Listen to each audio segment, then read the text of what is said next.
Hi, my name is Raj Narayan, and I'm going to talk about Hindu history, beliefs, and culture.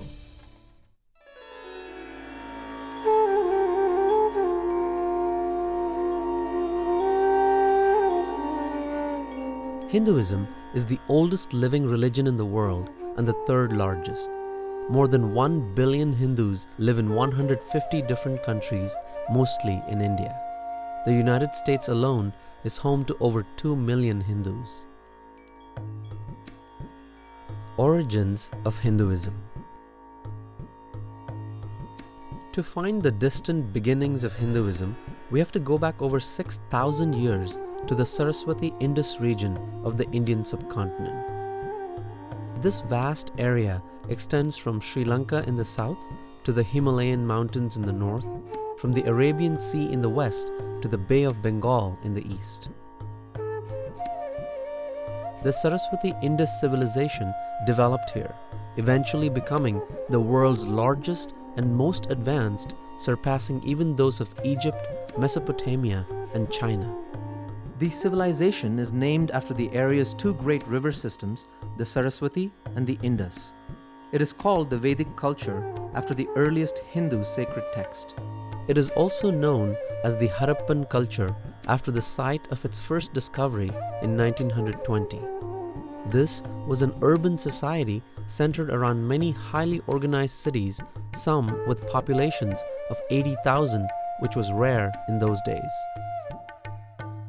The cities were connected by trade routes which extended west to Mesopotamia and east to Central Asia.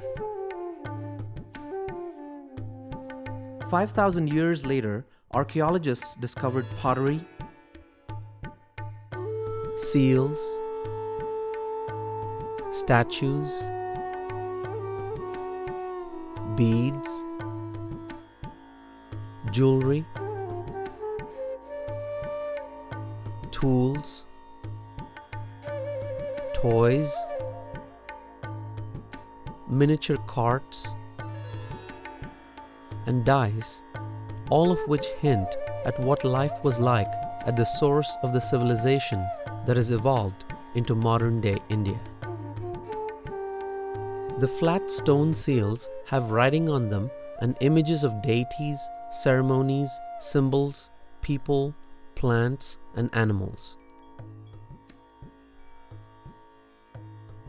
Even though writing was widespread among the people, we have not deciphered it yet. From these artifacts, we learn that certain religious and cultural practices were identical to those followed by Hindus today. One seal shows a meditating figure that scholars link to Lord Shiva, while others show the lotus posture used today in Hatha Yoga. Other discoveries connect the far past with today, including swastikas, statues of the Mother Goddess, worship of the Shiva Lingam, fire altars that show the ceremonial practice of Vedic people who were also known as Aryans, sacred baths, priests, sacred animals, and symbolism in the performing arts. You must be familiar with the traditional greeting, Namaste. Here is a small clay statue portraying the same. And this statue shows a woman with red powder in the part of her hair. Married women, even today, observe the same custom. As the Saraswati-Indus culture declined when the river dried up around 2000 BCE, many people migrated to more fertile places in eastern and central India, especially along the river Ganga and also beyond the subcontinent.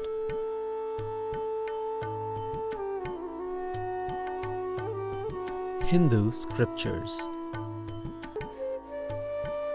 The four Vedas, the central holy books of Hinduism, were composed in Sanskrit starting at least 6,000 years ago. The Rig Veda, earliest of the four, speaks repeatedly of the Saraswati, describing it as the most mighty of rivers, flowing from the Himalayan mountains to the sea. Thus, we know that a large part of this sacred text was composed well before 2000 BCE, by which time the river had dried up. Vedic hymns praise God, gods, and goddesses and describe a powerful and spiritual people, their clans, kings and emperors, fights and battles. Their sophisticated economy included agriculture, industry, trade, commerce, and cattle raising. Vedas call the country Sapta Sindhu, meaning the land of 7 rivers.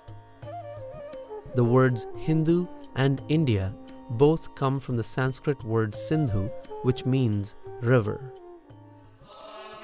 These Vedic hymns describe a form of fire worship, yajna, performed around a specially built altar. Archaeologists have unearthed such altars in several Saraswati Indus cities. Hindus still perform fire worship in this form. Originally, these thousands of hymns were not written down but memorized. Even today, there are priests who can chant from memory as many as 10,500 verses, which takes 50 hours.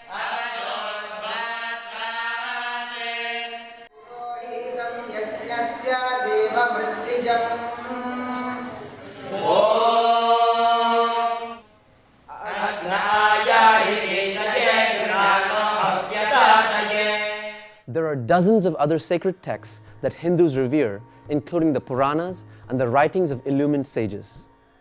The epics Ramayana and the Mahabharata are traditional histories of India and storehouses of Hindu heritage. The Ramayana is the story of Lord Rama, 7th incarnation or avatar of Lord Vishnu and his divine wife Sita. The Mahabharata is the world's longest epic.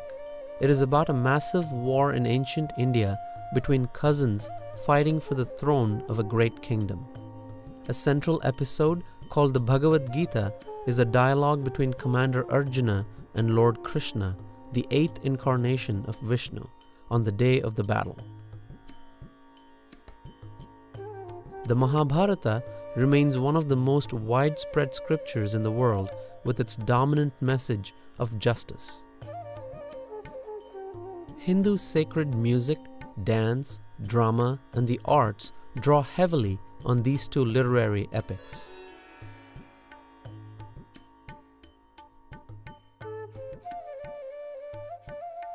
The Hindu society.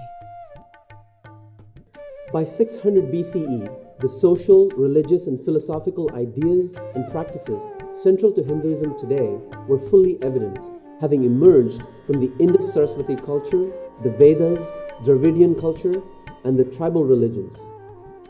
A distinctive feature of society was the Varna or class system.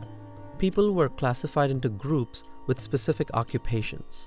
Parents taught their skills to their children from a young age, providing a strong grounding in their profession or trade. These groups eventually became hereditary. Priests, warriors, merchants, and workers, including craftsmen and farmers. However, this class system did not include the various forest tribes. It also did not include small communities considered untouchable because their occupations were unclean, such as the cremation ground chandalas, scavengers, and leather workers. This system gave identity to the kinship groups and gave all citizens a sense of belonging, greater social order, and stability. The socially cohesive contributions of caste continue to play a key role in economic, social, and political life, most visibly in marriages and elections. Life in ancient times was hard work for both men and women. Women were responsible for running the household, while men for looking after their craft, farm, and family security. In general, women participated equally in religious ceremonies, festivities, and social relationships. Some of the foremost religious and political leaders in India's history have been women. Some even composed Vedic hymns. The period from 1000 BCE through the Gupta period, ending in the mid-6th century CE, was a time of great scientific and mathematical advancement. Hindus developed the counting system we use today, including the mathematical concepts of zero and decimals. Indian astronomers knew that the Earth orbits the Sun, and they calculated the length of a year with amazing precision. Medicine was so advanced that doctors were performing complex surgeries not equaled in Europe until the 18th century.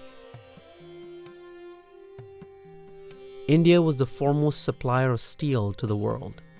In 400 CE, its foundries created an iron pillar which even stands today and has never rusted. Modern science cannot equal this feat. For thousands of years, India has been home to 1/4 of the human family. It has been honored as a nation of wealth and wisdom, and, of course, it is famous today as the world's largest democracy. Hindu beliefs, practices, and saints. The religion of this land, Hinduism, has always been open-minded and tolerant, with the belief that truth is one, paths are many. Thus, Hindus respect all other religions.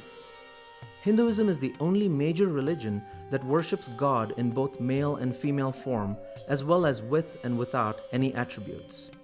The original Sanskrit name for Hinduism is Sanatana Dharma, meaning eternal religion. Most Hindus believe in a supreme God, many gods and goddesses, spiritual worlds, the divinity of the soul, dharma, karma, reincarnation, God realization, and liberation from rebirth.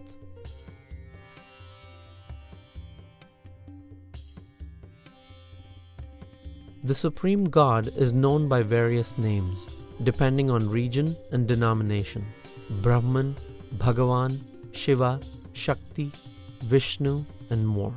He, she is all-powerful, all-knowing, all-loving, immanent, that is present in all things, and transcendent beyond them as well. God exists within each person as Atman, the divine soul.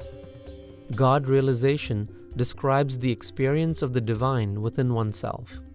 This profound encounter with God is regarded as the ultimate goal of life. Hindus teach that every human being can know God personally. Hindus also worship other divinities. Each divinity has distinct powers and areas of responsibility. For example, Lord Ganesha is the remover of obstacles, Saraswati is the goddess of knowledge, and Hanuman is the god of service and devotion. Each Hindu freely chooses the deities he or she wishes to worship. Dharma is a cardinal concept in Hinduism. It includes righteousness, truth, sacred law, ethics, duty, justice, religion, and the laws of nature. Dharma means that which upholds. The dharmic principle of ahimsa, or non-violence, is important to this day. Mahatma Gandhi led India's independence in 1947 using non-violent means such as peaceful protests, boycotts, strikes, and speeches that aroused the nation to throw off British rule.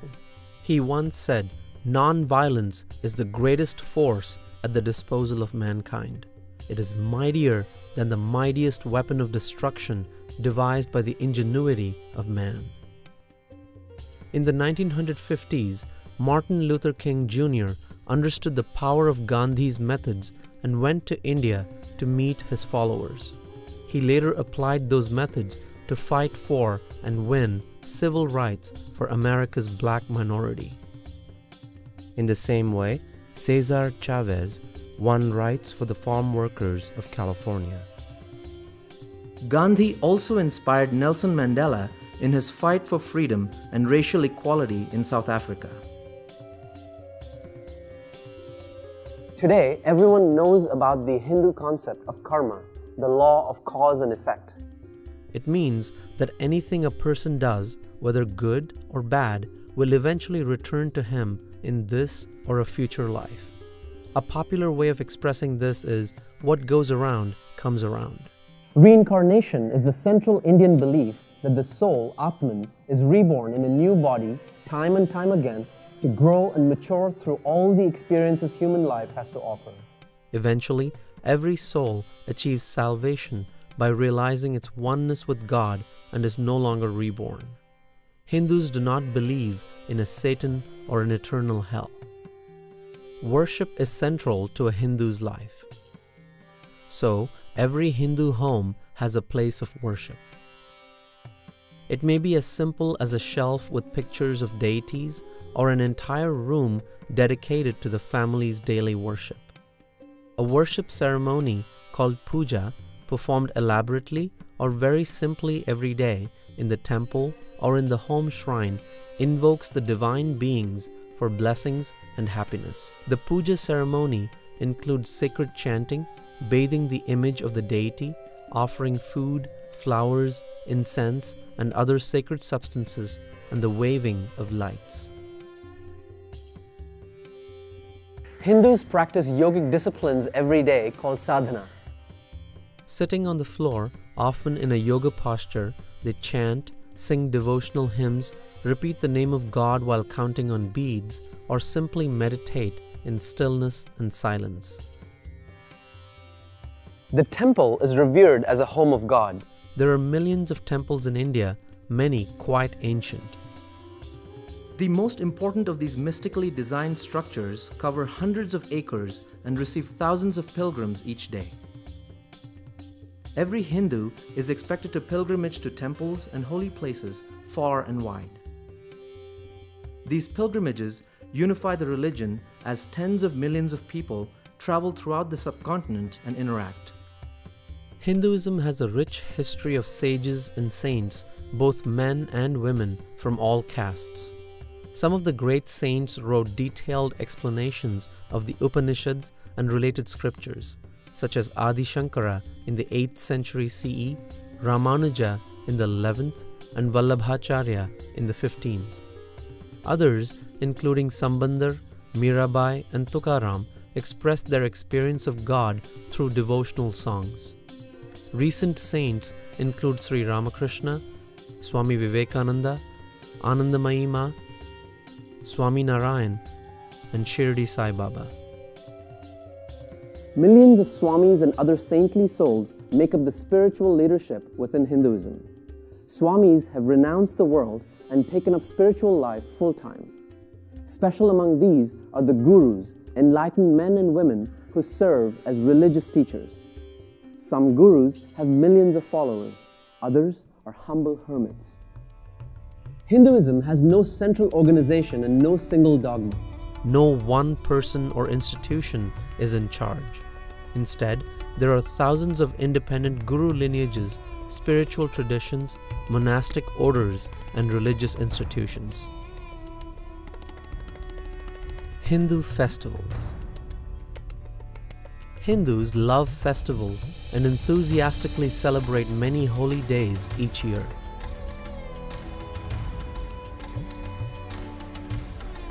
The biggest is called Diwali or Deepavali, the Festival of Lights.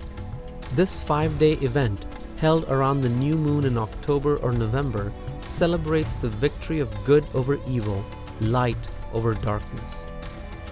Thousands of small lamps, including traditional clay oil lamps, are placed everywhere, and fireworks signal hope for mankind. It is a national holiday in India and in many countries with large Hindu populations. Barack Obama was the first US president to celebrate Diwali in the White House. And wish you all a happy Diwali and a Saal Mubarak. So,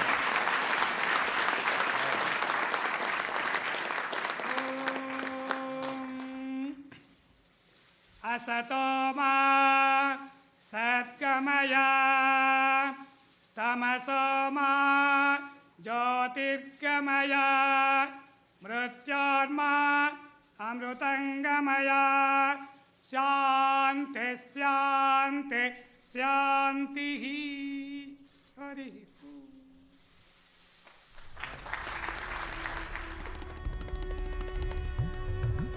One special festival, the Kumbh Mela, takes place every 3 years at 4 sacred river sites. The 2013 Kumbh Mela was held at Prayag, modern-day Allahabad, in northern India. During the 6 weeks, 130 million people pilgrimaged there from all across India and the world. On one day fully, 30 million pilgrims were present. It was the largest human gathering ever held on earth. Hinduism has persisted for thousands of years because the dharma, faith, and culture have instilled in each Hindu a unique and strong sense of identity, family, and spiritual purpose. It endures because it is a dynamic religion which gives complete freedom of beliefs and practice, accepts that there are many ways to worship God, and provides festivals, temples, pilgrimages, gurus, and scriptures to illumine the path, thereby celebrating life itself. We hope that this documentary has increased your understanding of Hinduism and its history.